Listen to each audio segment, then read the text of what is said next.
ഈ ഒരു ന്യൂസ് നമ്മൾ കൺസിഡർ ചെയ്യുമ്പോൾ ഇതിൻ്റെ ബാക്ക്ഗ്രൗണ്ട് ചെക്ക് ചെയ്യുന്നതിനേക്കാളും കൂടുതലായിട്ട് നമ്മൾ ഫോക്കസ് ചെയ്യേണ്ടത് ഈ ഏരിയയാണ്. ആക്ച്വലി നമുക്കറിയാവുന്നതുപോലെ ഇന്ത്യയും നേപ്പാളും തമ്മിൽ ഒരു ലോങ് സ്റ്റാൻഡിങ് ഡിസ്പ്യൂട്ട് നടക്കുന്ന ഒരു റീജിയനാണ് കാലാപാനി റീജിയൻ. ഈ ഒരു റീജിയൻ ഇപ്പോൾ വീണ്ടും റീസർഫസ് ചെയ്ത് വന്നിട്ടുണ്ട്. കാരണം ഇന്ത്യ ഗവൺമെൻറ് നമ്മുടെ കൈലാസ് മാനസരോവർ യാത്ര ഒരു പിൽഗ്രിമേജ് യാത്രയാണ്. ഈ ഒരു യാത്ര റിവൈവ് ചെയ്യുന്നു എന്നുള്ളൊരു അനൗൺസ്മെൻറ്റ് കൊണ്ടുവന്നു. അതിനുശേഷം ഈ ഒരു സ്ട്രാറ്റജിക് ലൊക്കേഷൻ വീണ്ടും റീസർഫസ് ചെയ്ത് വന്നിട്ടുണ്ട്. സോ നമുക്കിതിൻ്റെ കോർ ഡിസ്പ്യൂട്ട് എന്താണെന്ന് ആദ്യമേ അറിയണം. സോ ഈ ഓറഞ്ച് ഷെയ്ഡിൽ കൊടുത്തിരിക്കുന്നതാണ് ഇന്ത്യ ആൻഡ് നേപ്പാൾ തമ്മിൽ ഡിസ്പ്യൂട്ടഡ് ആയിട്ടുള്ള റീജിയൻ. ഈ റീജിയൻ്റെ പ്രത്യേകത ഇത് ആക്ച്വലി ലൊക്കേറ്റ് ചെയ്യുന്നത് ഒരു ട്രൈ ജംഗ്ഷനിലാണ്. ഇന്ത്യ, നേപ്പാൾ, ചൈന ഇടയിലുള്ള ഒരു ട്രൈ ജംഗ്ഷൻ, അവിടെയാണ് ഈ ഡിസ്പ്യൂട്ടഡ് ഏരിയ ഉള്ളത്. അപ്പോൾ ഈ ഡിസ്പ്യൂട്ടിൻ്റെ സ്റ്റാർട്ടിങ് എന്താണെന്ന് വെച്ചിട്ടുണ്ടെങ്കിൽ 1816 ഒരു ട്രീറ്റി പ്രകാരമാണ്. നമുക്കറിയാം 1816 ആ ട്രീറ്റി വന്നത് ആംഗ്ലോ നേപ്പാളിസ് വാറിന് ശേഷമാണ്. ഈ ആംഗ്ലോ നേപ്പാളിസ് വാറിന് ശേഷം നമ്മൾ ബ്രിട്ടീഷ് ഇന്ത്യയും ഒപ്പം നമ്മുടെ നേപ്പാൾ കിങ്ഡമും തമ്മിൽ ഒരു ട്രീറ്റി സൈൻ ചെയ്തു. ആ ട്രീറ്റിയുടെ പേരാണ് ട്രീറ്റി ഓഫ് സുഗൌലി. ഈ ട്രീറ്റി പ്രകാരം കാളി റിവറാണ് നേപ്പാളിൻ്റെ വെസ്റ്റേൺ ബൗണ്ടറി ആയിട്ട് ആക്ട് ചെയ്യാൻ പോകുന്നത്. പ്രശ്നം എന്താണെന്ന് വെച്ചിട്ടുണ്ടെങ്കിൽ ഈ കാളി റിവറിൻ്റെ ഒറിജിനെ പറഞ്ഞുകൊണ്ടാണ് ഇന്ത്യയും നേപ്പാളും തമ്മിൽ ഡിസ്പ്യൂട്ട് സ്റ്റാർട്ട് ചെയ്യുന്നത്. നേപ്പാൾ വിശ്വസിക്കുന്നത് ഈ ലിംപ്യാദുര എന്ന് പറയുന്ന റീജിയൻ, ഈ റീജിയൻ്റെ അവിടെ നിന്നാണ് കാളി റിവർ ഒറിജിനേറ്റ് ചെയ്യുന്നത്.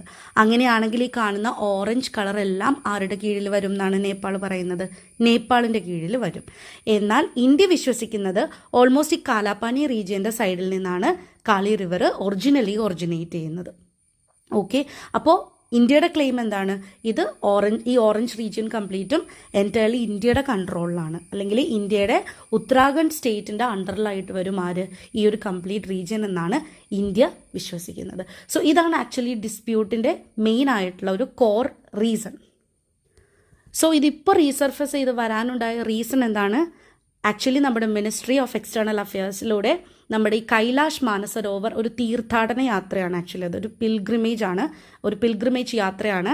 സോ അത് റിവൈവ് ചെയ്തുകൊണ്ട് ഒരു അനൗൺസ്മെൻറ്റ് കൊണ്ടുവന്നു. അതെങ്ങനെയാണ്? ലിപുലേഖ് പാസിലൂടെയാണ്. 2 റൂട്ടിലൂടെയാണ് നമുക്ക് കൈലാഷ് യാത്ര നടത്താൻ പറ്റുന്നത്. ഒന്ന് ഉത്തരാഖണ്ഡിലെ ഈ ലിപുലേഖ് പാസിലൂടെ, 2 നമ്മുടെ സിക്കിമിലെ നാത്തുല പാസിലൂടെ. അപ്പോൾ ഇപ്പോൾ ലിപുലേഖ് പാസിലൂടെ ഗവൺമെൻറ് ഓഫ് ഇന്ത്യ ഈ യാത്ര റീസ്റ്റാർട്ട് ചെയ്യുന്നുണ്ട്, ഈ പ്രോഗ്രാം റീസ്റ്റാർട്ട് ചെയ്യുന്നുണ്ട്. സോ എങ്ങോട്ടേക്കൊക്കെയാണ്? ഒന്ന് കൈലാഷ്, ഇതാണ് കൈലാഷ് റീജിയൻ എന്ന് പറയുന്നത്, കൈലാഷ് മൗണ്ടൻ എന്ന് പറയുന്നത്. ആൻഡ് 2 മാനസരോവർ ലേക്ക്. ഈ 2 റീജിയനും അതിലേറെ പ്രത്യേകമായിട്ട് നമ്മുടെ ഈ മൗണ്ട് കൈലാഷ് നമ്മുടെ ഹിന്ദുസ്, ബുദ്ധിസ്റ്റ്, ജെയിൻസ് പോലെയുള്ള എല്ലാ വിഭാഗക്കാർക്കും ഒരുപോലെ ഇമ്പോർട്ടൻ്റ് ആയിട്ടുള്ള റീജിയനാണ്. ഓക്കെ, അപ്പോൾ അതുകൊണ്ട് തന്നെ ഒരുപാട് പിൽഗ്രിംസ് ഈ ഒരു സ്ഥലത്തേക്ക് യാത്ര നടത്തുന്നുമുണ്ട്. ഓക്കെ, ആ ഒരു പേരിലാണ് ഇപ്പോൾ ഈ ഒരു ഏരിയ റീസർഫസ് ചെയ്ത് വരുന്നത്. ഇവിടെ നമ്മൾ അറിയേണ്ടത് ലിപുലേഖ് പാസിൻ്റെ ലൊക്കേഷനാണ്. അത് നിയർ ടു കാലാപാനി റീജിയൻ ആണ്.